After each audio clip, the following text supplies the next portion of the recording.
Olá, pessoal, estamos aqui mais uma vez para apresentar para vocês um novo assunto. Hoje a gente vai tratar do reino protista. A gente vai destacar, no caso, aqui, dois grandes grupos, o dos protozoários e das algas, certo? E nesse primeiro momento a gente traz para vocês os protozoários, certo? O destaque aqui é do paramécio, um dos mais conhecidos organismos estudados neste reino, mas também tem outros, como, por exemplo, a ameba, representada aqui nesse desenho, e aqui a gente traz um protozoário do gênero Euglena, que tem como característica ser um autotrófico também, ok? Então, é interessante a gente ver que nesse grupamento nós temos várias características diferenciadas e, às vezes, no mesmo organismo, como os hábitos alimentares, né? O reino protista, ele reunia inicialmente seres unicelulares e eucariontes, aqueles que tinham um núcleo individualizado, como os protozoários heterotróficos, que precisavam se alimentar de fontes externas, e as algas unicelulares, que produziam seu próprio alimento, chamadas autotróficas, né? Depois, passou a abrigar todas as algas, tanto as unicelulares quanto as pluricelulares, denominadas de macroalgas, certo? E alguns autores passaram a chamar, no caso, esse novo reino de protoctista, enquanto que outros continuam a usar o termo protista, né, com um novo significado.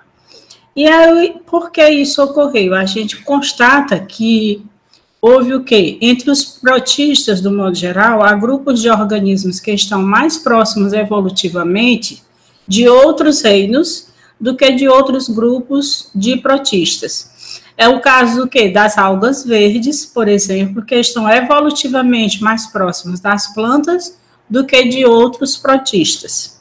Por isso que na classificação, certo, em 3 domínios que a gente viu lá atrás, nós vamos ter aí o reino protista, né, sendo dividido em vários novos reinos do domínio Eucária. Então, nós entramos no domínio Eucária. No reino Monera, a gente viu árqueas e bactérias, esses dois domínios, e com destaque para o domínio de bactéria. Aqui a gente entra pela primeira vez no domínio Eucária, tá? E traz aí características desses grupamentos desses reinos, certo? E leva-se em conta aqui, nessa divisão, as análises que foram feitas em termos moleculares dos genes desses organismos para se estabelecer relações filogenéticas, ok? Quais grupamentos a gente pode classificar os protozoários? A literatura mostra aí 4 grandes grupamentos. O grupamento dos sacodinhas ou risópodas, tá? O grupamento dos cilióforas, que seriam os portadores de cílios. O grupamento dos mastigóforas ou flagelatos, que seriam os grupamentos, né, que possuem flagelos. E, por último, o grande grupo dos apicomplexas ou esporozoas, no caso chamado de esporozoários, por características apresentadas durante a evolução de seu ciclo de vida, tá? Aqui a gente traz alguns desenhos representando alguns representantes, e dentre os destaques teria, no caso, a ameba, tá? E no grupamento dos ciliados, nós teríamos aí os paramécios, que seriam os mais, digamos assim, conhecidos em literatura atualmente. Quais as características que a gente pode destacar aqui no grupamento dos protozoários? Seriam organismos unicelulares, né? Portando apenas aí, no caso, uma única célula. Seres eucariontes com núcleo individualizado por uma membrana denominada carioteca.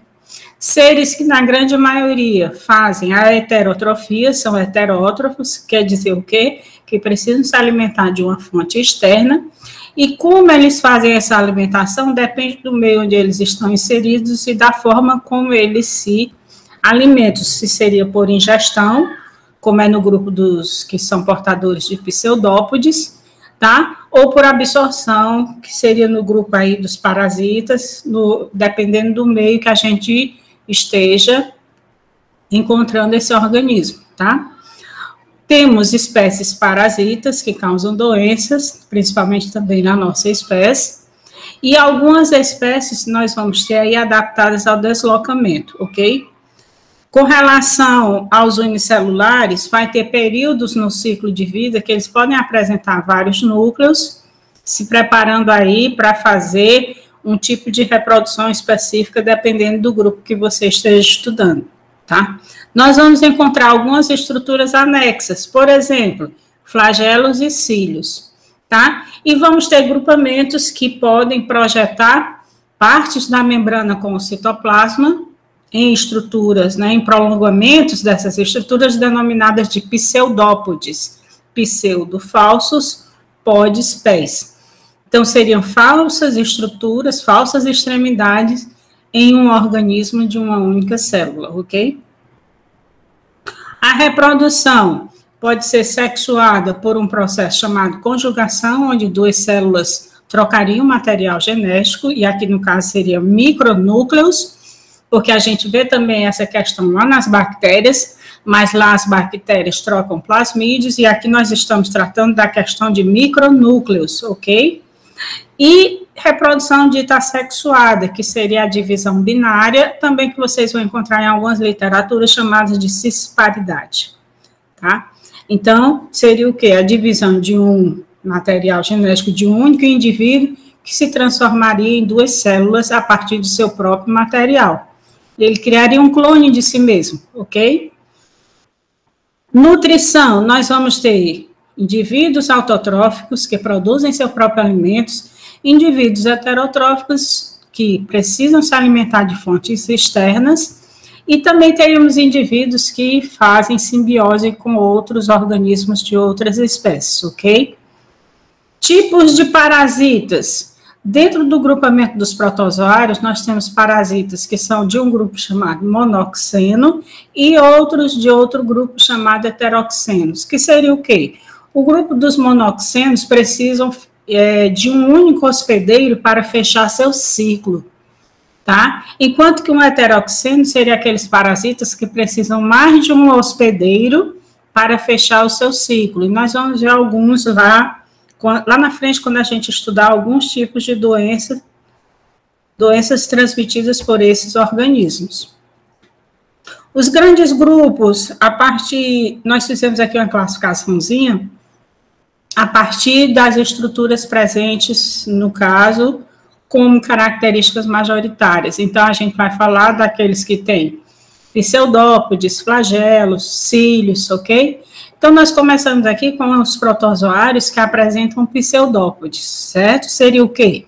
Prolongamentos do citoplasma e, no caso, da membrana, para envolver determinadas partículas, sejam líquidas ou sólidas, para, no caso, alimentar esses organismos. Ou, simplesmente, se eles projetariam, no caso, esses pseudópodes para se locomover no meio que eles estão. Um exemplo de um organismo que a gente sempre destaca seria, no caso aqui desse grupamento, as amebas, né, do modo geral, certo? Mas existe também alguns foraminíferos que também projetam pseudópodes, e além disso, eles possuem estruturas extras, como carapaças, que funcionam para proteger a célula desse organismo, tá bom? O tipo de reprodução que a gente vai ver aqui seria divisão binária, onde um núcleo se duplica e a partir daí nós vamos ter duplicação das outras estruturas celulares, e aí, no final, nós teríamos a criação de um clone especificamente daquela célula, né? Porque aí não teve troca de material com ninguém. Foi a partir do próprio material genético que a célula originou, no caso, uma nova célula, certo? Seria o tipo de divisão binária que a gente chama, ou cisparidade, certo? E também vai ocorrer aquele onde que seriam aqueles indivíduos que criariam múltiplos núcleos em uma determinada fase do ciclo da vida, e aí depois esses núcleos, né, no caso, dariam origem a novas células do mesmo material. A gente trouxe aqui para vocês uma imagenzinha de uma ameba atacando um paramécio.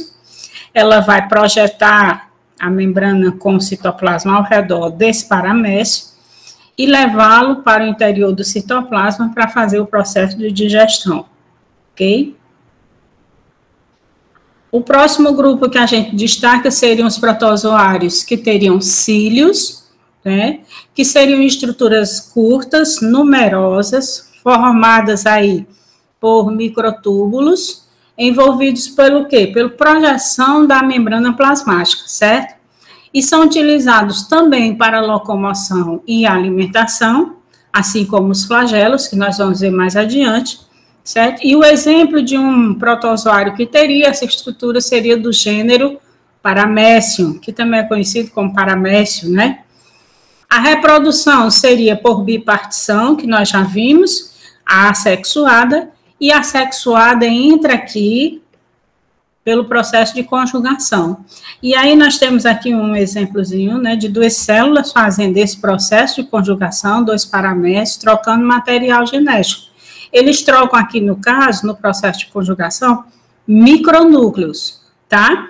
Que seria, no caso, a gente vê esse mesmo processo denominado de conjugação lá nas bactérias, mas lá nós teríamos aí, no caso, lá, plasmídeos, né, no caso, sendo trocados. Isso aqui, nós vamos ter micronúcleos, então a gente tem preservação aqui da biodiversidade, ok? Na reprodução dita sexuada. Os protozoários com flagelos, certo? Que seriam estruturas semelhantes aos cílios, só que mais longas, estariam presentes entre 1 a 4 flagelos, a gente pode encontrar, ou até mais, dependendo da espécie que você esteja pesquisando, certo? E como destaque, a gente traz aí o Trypanosoma cruz, que causa doenças na nossa espécie, certo? Também vamos ter aqui estruturas, né, presentes para, digamos assim, tem como função a mesma que seria locomoção e captura de alimentos, presentes nos outros grupos, a mesma função, né? E, no caso, aqui a gente vai ter a maioria, né, de organismos aquáticos e de vida livre, certo? Alguns vão ser parasitas e causam doenças, né, inclusive para a nossa espécie. E alguns vão fazer lá a questão da simbiose que a gente falou do mutualismo. Um exemplo que a gente sempre cita seria, no caso, alguns protozoários presentes no trato digestório de outros organismos, como tem alguns protozoários que estão presentes nos intestinos dos cupins, e eles fazem um processo de digestão da celulose, porque o cupim come a madeira, mas ele não tem como aproveitar a celulose. Quem faz a digestão para o cupim da celulose seria alguns protozoários presentes no intestino. E essa relação a gente denomina de mutualismo, ok? A reprodução aqui seria por divisão binária, também assexuada, e aí, no caso, vamos ter distribuição do material, né, a partir de uma única célula. Um exemplo de um protozoário que traz aí a questão dos flagelos, né, presentes nas suas células seria a Giardia lamblia. Ela, no caso, causa na nossa espécie uma doença chamada giardíase, que nós vamos ver lá na frente, ok? E no caso, por último, aqui a gente apresenta protozoários que não têm organelas de locomoção, certo? Mas causam infecção, né, no caso, em outras células, de outros seres vivos, certo? Quando eles parasitam outras células, no caso, essa ligação é feita com o auxílio de um conjunto de organelas que existe dentro da célula do protozoário, certo? Essas organelas são filamentosas, e a gente trouxe aqui uma foto para vocês verem. Seria esse conjunto dessas estruturas aqui, ó, todas interligadas aqui, nessa base. A gente chama essas organelas de complexo apical, certo? Por quê? Porque é um conjunto de organelas que tem como função fazer a interligação do protozoário com a célula do hospedeiro que ele vai invadir, ok? Nós vamos classificá-los como apicomplexos ou esporozoários. Por quê, Marilson? Porque vai ter uma fase no ciclo de vida que eles vão gerar umas estruturas chamadas esporozoítos, que é o que nós vamos ver quando a gente for estudar as doenças, né, causadas por protozoários na espécie humana, quando a gente falar lá da questão da malária para vocês, ok? Bem, gente, era isso que eu tinha para apresentar para vocês nesse momento. Eu agradeço a presença de vocês aqui mais uma vez e a gente se encontra brevemente com a atividade. Muito obrigada.